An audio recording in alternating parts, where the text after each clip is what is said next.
moment right now during the election because he is saying what so many of us think, and that's where he's getting that popularity from, like you said. He is calling them out on their flaws. Now, unfortunately, he's also very flawed in some of the things that he says himself. Right. And that's what bites him in the ass. But most people are, and most Americans are willing to accept that if they hear a couple things they want to hear. But did you watch the debate? He actually said, I think I gave money to all you guys up here, and only 2 of them were like, not me. The rest of them were like, oh, yeah, I think you did. Maybe. Yeah, I think I took a couple bucks off. Yeah, that's right. We had that one luncheon.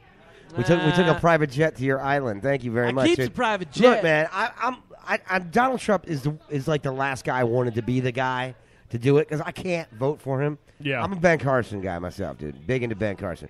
I told you a month ago about Ben Carson. Ben Carson, Carly Fiorina is a ticket, dude. It blows away and changes the whole look at the Republican Party. Never happened. Now, what if you lived in Michigan? Because apparently, I teased before. Why the would break. Anybody do that? Well, I don't know why anyone would purposely live in Michigan, but or as the great Woody Unless Hayes called, Grand Rapids, the number 1 beer city in the country right now. And you were a kayaker, right? But hold on, but we're number 2, and it's so much better here. Hey.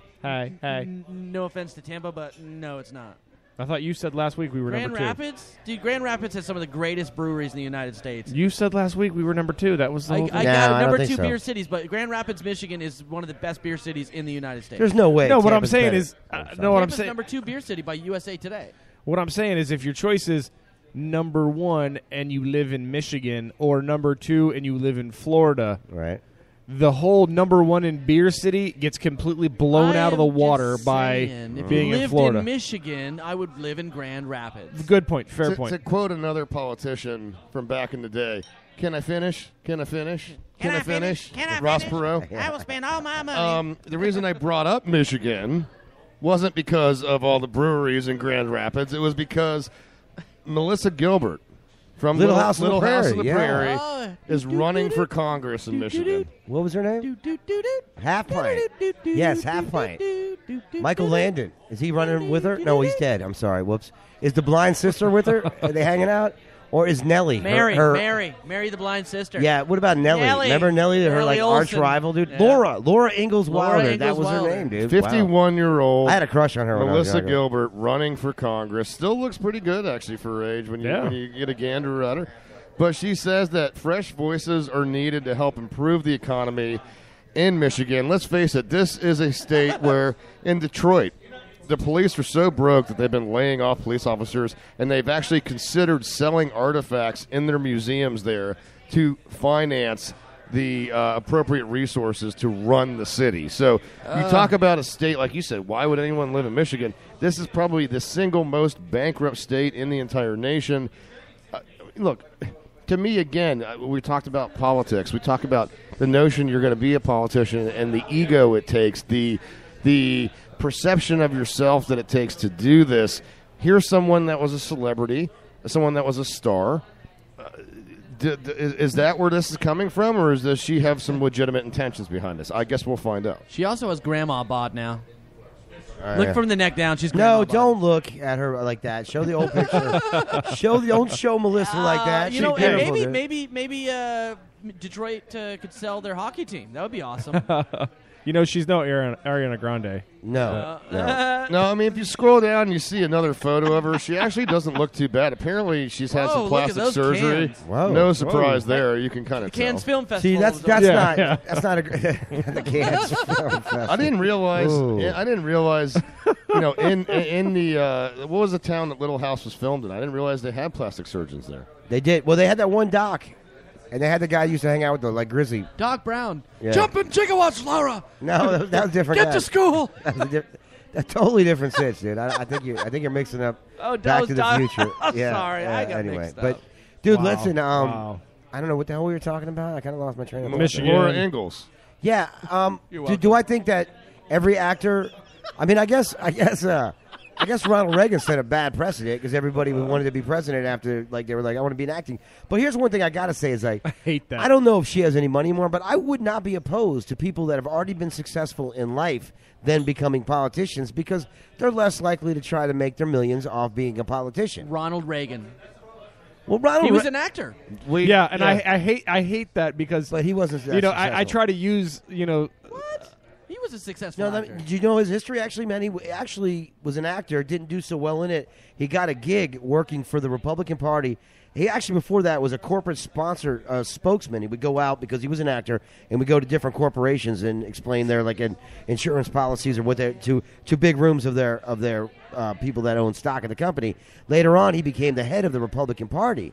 So it was a while that before he decided to jump into the rage, but he always had political ambitions. He blinded us with knowledge. But he was a smart guy. I hate that though. Every time you have a politician that's running that is a celebrity in some way, shape, or form. And you're like, God, but what do they do? They're only a celebrity. And they go, well, what about Ronald Reagan? You're like, oh, man, but guys, you got me. Well, look at Fred Thompson, who was running for president under the Republican Party just a few years ago. He was a good DA, right? And he was, you talk about a spokesperson. Attorney. You talk about a corporate spokesperson. Right. Yeah, that's what he did as well for insurance companies, stuff like that. Although you have to question the morals of anyone that's trying to peddle reverse mortgages as commercials, which is one of the biggest scams, and we already said the F word. One of the biggest fuck jobs in all the world is a reverse mortgage. We didn't have to reiterate the F job. Listen, I want to say something, though. But hold on for just a second. Is there anyone that's more qualified to be a politician than an actor? Because if anyone knows how to stay on script, it's an actor. No, I definitely agree with exactly what you're saying, and we already know him. We already trust him. I mean, for God's sakes, it was half pint. How could half pint steer us wrong, right? You already have a preconceived notion. The brain's going to work that way. But one thing I was going to say, though, is that the United States shouldn't be that difficult to run. This is where we've gotten into problems, man, is we're starting looking for our leaders for answers on everything. And what we really need, is people just to lead the country by the laws we have and to employ very smart people to look into these problems we're having with our country as far as our economy. Thank you. Economy? Yeah. I was going to say economics, and then I went for economy. But give me a break there, right?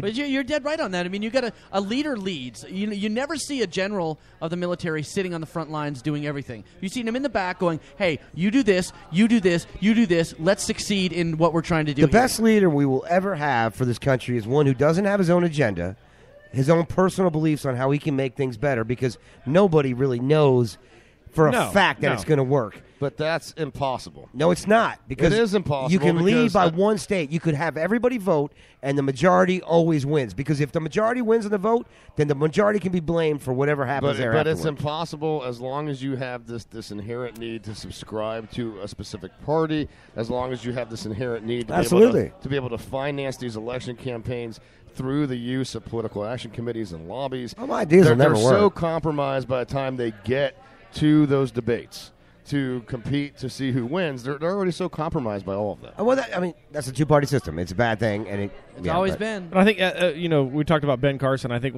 I just listened to his book recently, and he made a great point. He said, there used to be 3 branches of the government. Now there's 4.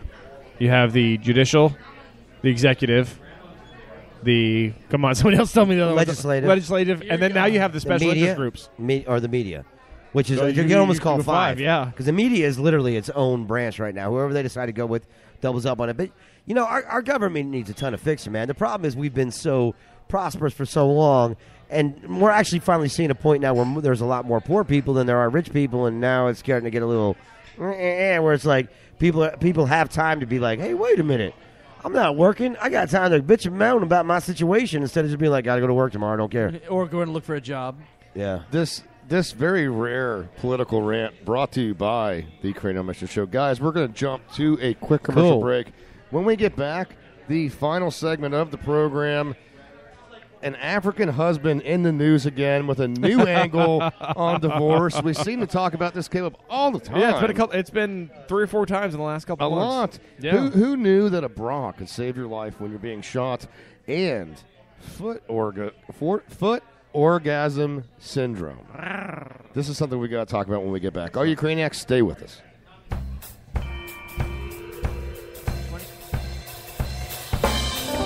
Howdy, folks. Billy Boy's back and ready to get you mile high. Thanks for voting, all you Greenleafs, and opening the door for Amendment 64. I am excited to announce to you the grand opening of my top-shelf marijuana boutique and emporium. Commander-in-Leaf. At Commander-in-Leaf, we only procure from the choicest fields and botanical masters. From sour diesel to Maui Wowie and candies to space cakes, we have it all.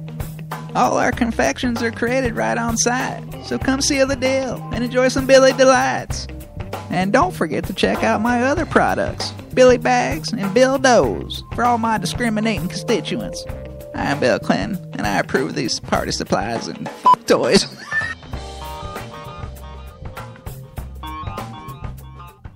Now I know there's some bitches out there with some nappy-ass talents that need to go get their nails did. At Niecy's Beauty Crib, we'll get your nails right and your hair tight. You want a fake plastic diamond in your nail? Well then, girl, you're gonna get a fake plastic diamond in your nail. Honey, you still walking around with that busted-ass weave? At Niecy's, we fit your hair up like you wouldn't believe. Bitch, you still scaring birds with those nasty pig feet.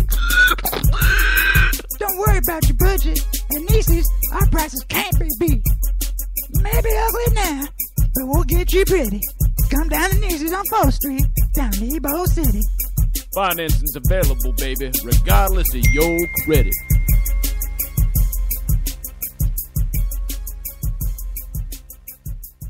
It's superfan Felix Cowell here for the Cranial Emission Show. If the words triumvirate gets you sparky in the South, then listen to my boys Friday nights from 7 to 9. Smooches. Welcome back to the Cranial Emission Show, folks. The final segment of the program, hanging out here at ESB, broadcasting live from Tampa, Florida, 333 North Falkenberg Road, Sweet Tea. Sweet tea. 407 Ben Charles, the C-Squared Caleb Crispy, known in Japan as Sweet Caleb. Oh, yeah. Miguel Hito hanging out, and the Reverend Joey T, the fearsome foursome of the Cranial Mission Show, bringing it to you the way we always do here. And if you want to be a part, if you're sitting here locally, you're listening, come on up to the brewery here.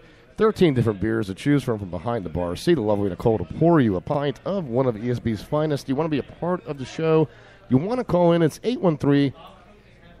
What is it? 438-6668. Had a little mind fart there for a second. And thank you. Oh, I feel much better now. And go to creativemushrooms.com. The website is really developing. And for that matter, Miggy, we talked about this earlier today. Go to iTunes and rate us on iTunes. Yeah, no, people said they've done it, and they haven't done it because their name's not on there. All you got to do, log into iTunes, look up our name, the Cranial Emission Show, and under our name it says give us a little rating. Give us 5 stars. I hope you like us that much to give us 5 stars. Leave a little comment, and let's move our love along, man. You know who's not moving his love along right now? Is a guy in Nigeria. We talked many times on the show.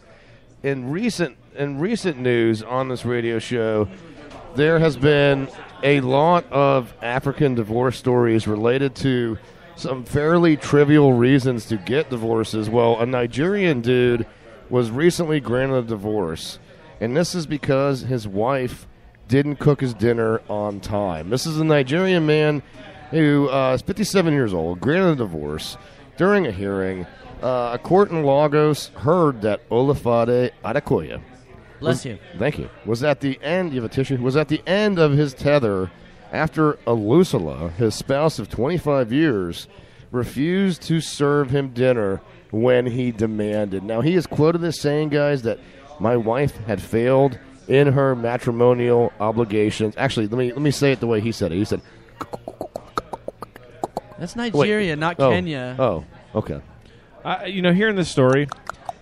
That's better. Oh, is that not? That's okay. it. That's Sorry, it. Yeah. I got the wrong clicking dialect. That meant you have no idea what the language is. I hear I hear that Password may be on her way up here, and if she's listening to the show, she should take hint to this one because I'm hungry. Me too.